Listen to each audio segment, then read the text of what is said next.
Ladies and gentlemen, boys and girls, children of all ages, welcome to Sox on Tap. Tony, my first reaction is just, fuck yes, let's go.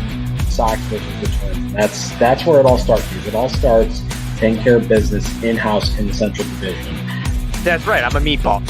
You got to bring that top button swag, baby. It is always great to beat the Cubs. And I'm a homer, so I always say they're gonna. Dallas Keuchel, Lance Lynn got some beards that you should be afraid of. What everybody said when he gets out there, it's me versus the other guy, and I'm going to beat him. So I just love that mentality. It's cool and fucking tough. Steve, would you say that Tony is mad online? I would definitely say that. The White Sox winner.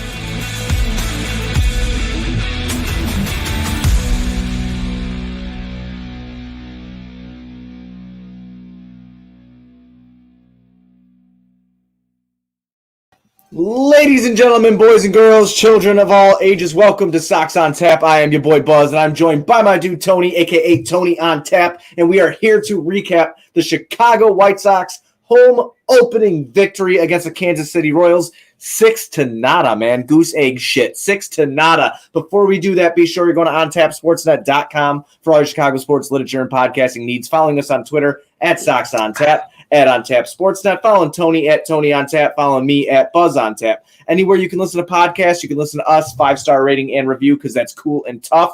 Also, if you're feeling froggy and you just saw that Lance Lynn complete game shutout that Buzz Adamas, which is me, predicted earlier, and you want his jersey, Tony, you know where you should go for that? I do, Buzz. You're going to Grandstand for that. Go to Grandstand. You can follow him on socials at Grandstand Sox. Grandstand_Sox. Go to grandstandsox.com. Anywhere you can follow them on social media, go follow them. They got awesome shit, cool hats, cool jerseys, the whole fucking nine. Follow Grandstand_Sox and visit their website and visit the store. Crack them, dude.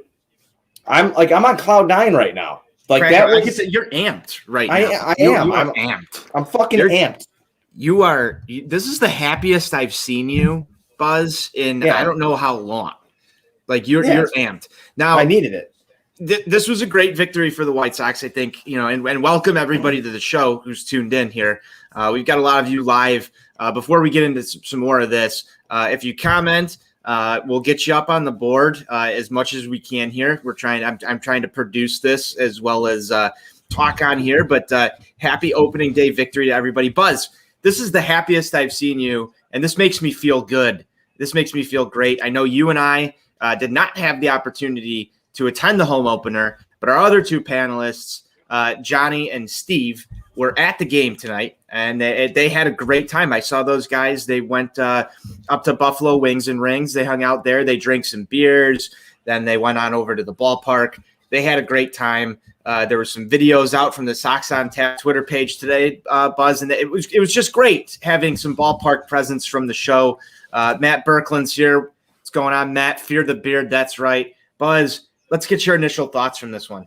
Oh, initial thoughts is it was great. I'm glad that our buddies got to go to the game. I'm glad they got to have a good time and see a huge, huge White Sox dub. I'm really glad that Lance Lynn just set the tone for the rest of the starting staff to say, come and catch me. Who's the ace? Come and catch me. No shots to Lucas Giolito, but I would like to see them, compete with each other, have fun while doing so, but compete with each other. You know what I mean? But it was great. Brad Keller got knocked around early and often, and the White Sox did what they were supposed to do, beat the shit out of the Royals, and I couldn't be happier about it. Buzz, same here. Initial reactions on my end, Lance Lynn, cool and tough. I mean, that was some good shit. The bullpen's been very, very, very taxed early on this season, and to see a starter come out there and just absolutely put on a show, save some of that bullpen stuff for another day. They got the day off tomorrow. This was exactly what you needed from Lance Lynn tonight, Buzz. Exactly what you needed. Initial reactions from Sale, right in from the crowd. Brad Keller got what he deserved. I think that's what made this one even sweeter. Yeah, absolutely. Absolutely. Another great thing about this is the people need to realize the White Sox don't play tomorrow. So that's going to be 2 full days of rest for the bullpen. Actually, we just had a fucking comment say that, didn't we? Thank you, Randall L. Yeah, you read my mind, brother.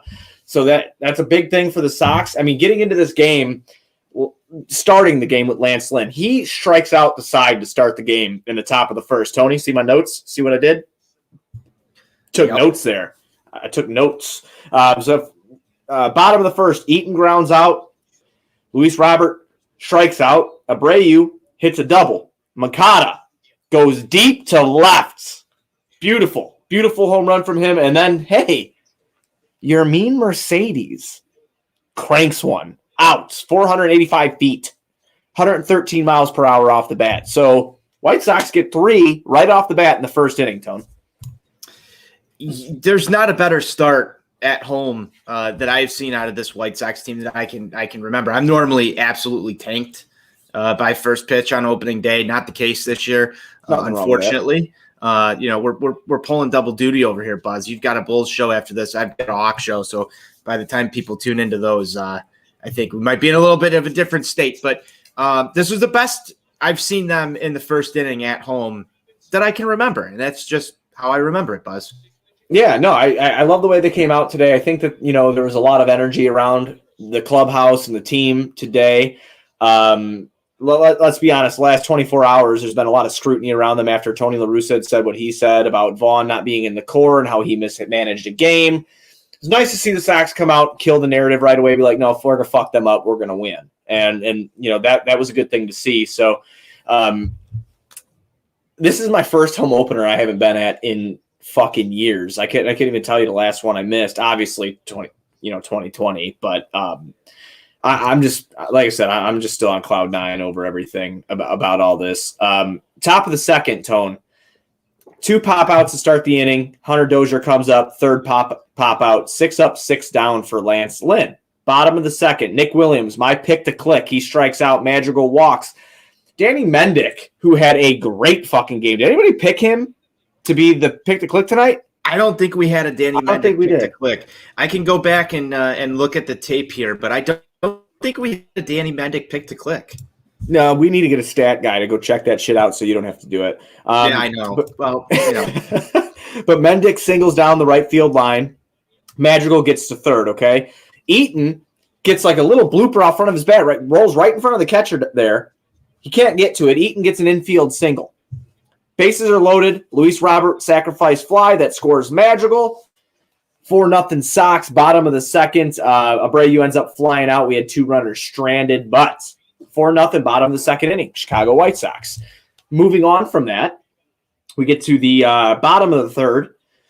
Or I'm sorry, the top of the third. 7 up, 7 down. 8 up, 8 down. 9 up, 9 down. 5 Ks for Lynn through 3. Makata grounds out. Mercedes singles. Grandal walks. Double play ball takes out the bottom of the third here. Then we get to 12 up, 12 down. What were you thinking when we get to the top of the fourth and it's 12 up, 12 down? Because I know we don't like to speak of it because of the juju. Right. But were you thinking it? You were, you're saying it right there. We don't like to speak of it.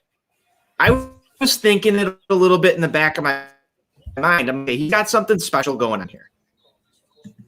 But I didn't go much more in depth than that. The words were never muttered. I just knew he had something special that we should be alert. Let's put it that way. Yeah, I was just feeling it. I thought it might have happened. Like maybe not a PG, but maybe a no-hitter. Like that's what I was like starting to feel in my heart because their offense just couldn't get anything going. And I was just like, the fucking time is now. Like this is perfect. So the last scoring play. Ooh, I'm so sorry. I burped a little bit there. The beers happen, Buzz. The beers happen. We can't hide it. We're real as fuck here, so we got to tell the truth. Yeah, the beer is making me burp as I'm trying to read this. So obviously we know Lynn mows down the lineup. The last scoring play of the game for everybody. We had a Grandal walk. He got to second. Got 1 out. Madrigal infield single. Danny Mendick single. Bases are loaded. Adam Eaton ends up singling. It scores Yaz and Madrigal. And that would be the last scoring play of the game for either team. Sox go up 6-0 in the bottom of the 6th. Never turned back. Lance Lynn never left the game. Mows everybody down. He in 9 innings in a complete game shutout tonight, Tony lets up 5 hits. He walks none. 11 strikeouts. His ERA is at a fucking clean, completely bleached goose egg right now. 0, my friend. You love to see it, man. And it's just fear the beard. You know, we've talked about this since Lance Lynn was acquired by the White Sox. This is another guy that's going to come into this rotation with, ace shit. And he showed that tonight right in front of the home crowd. First time they get to see him, home opener, puts it all right there on the table. There it was. I mean, if people aren't familiar with watching him, in his time in Texas or even his time in St. Louis, and as you know, I was just in St. Louis for work, and I just got back last night. But I was talking to my good buddy about it, who I work with, and he was saying that, Lance Lynn's always had good shit, but it seems like Lance Lynn woke up in 2018. It's when he woke up and he just started being a different pitcher and getting smarter with his pitches. And I think I know he's older, but we're getting height Lance Lynn shit. He's going to look good. He looked good his first start for the most part. Today, he looked absolutely fantastic, and it's going to build confidence. He actually had a comment to Vinny Dubar stating that he wants to see everybody else do this.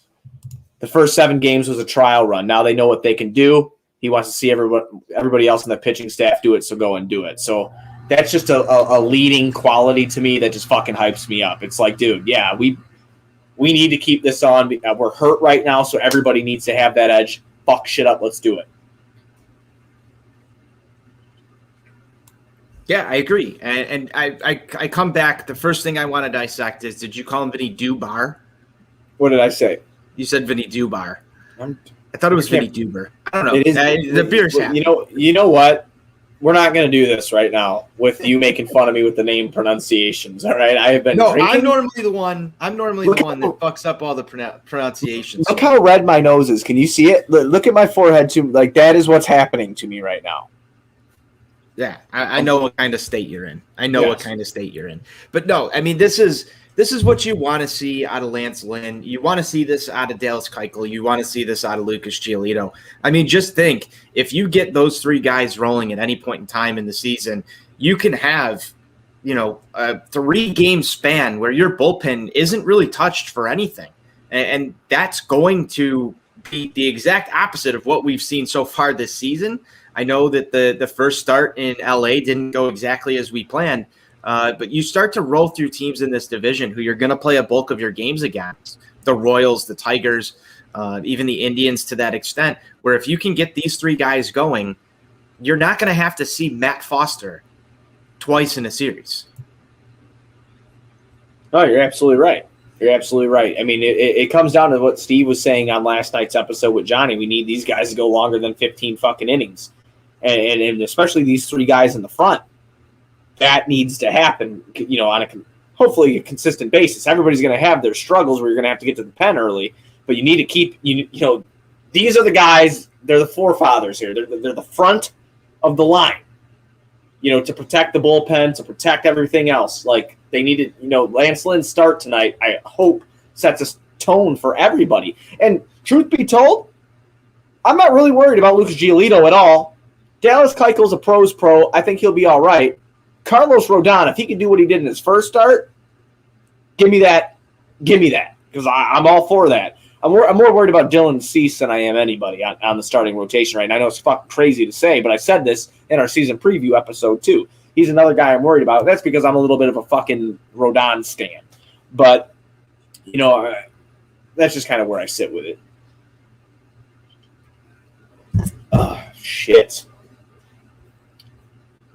Sorry, I'm moving some stuff around here in the back end of the broadcast. Missed the unmute button there, but no, I totally agree with you, dude. Dylan Cease is the one that I am most worried about in the starting rotation as well, and I don't know why that is. I don't know why I'm not worried about Carlos Rodon as much right now, but I think it's just that Dylan Cease first 2 innings that just always get me every single time, because the writing feels like it's on the wall every time he comes out on the mound that he's given up a long ball in inning 1 or inning 2. And then it becomes on the offense to pick that up and get you back in that ball game. And you see it tonight. When the White Sox come out, they score some runs early. They get some run support up for their starting pitcher before he's even out on the mound. that's the type of thing that a guy like Dylan Cease is really going to need from this offense. So, you are going to need the bats. You are going to need the bats to wake up as well and do what they did today and continue to do that going forward. I agree with everything you just said there. I agree. And, another thing about Cease, too, is I think that he's going to benefit a little bit this year. Obviously, he had Lucas Giolito on last year being his second year of being a very effective pitcher. Because, 2019, he woke up. 2020, he gets a couple, he's in the Cy Young race again, doing his thing. And then he brings in Keuchel last year. Dallas Keuchel comes in last year. Is a good veteran presence for a young pitcher like Dylan Cease. Now you have Lance Lynn. You have three of the best pitchers in the American League in front of you. I think that helps benefit him to a certain point. That's what I'm really hoping for. My boy Johnny Nani, I fucking love you, Nani. And I'm pretty sure Tony does too. If you're listening to the podcast, you don't know why we said that is because Nani just commented on our live video here. So obviously, we get through the game here. 111 pitches, I think it was, for Lance Lynn tonight. Yeah, 111 pitches, 79 of them were strikes. We know what happened. Complete game shutout. Buzz Adames called that shit. We'll answer a couple questions here, Tone, if you'd like, because we're getting a couple, and I actually do really want your opinion on this.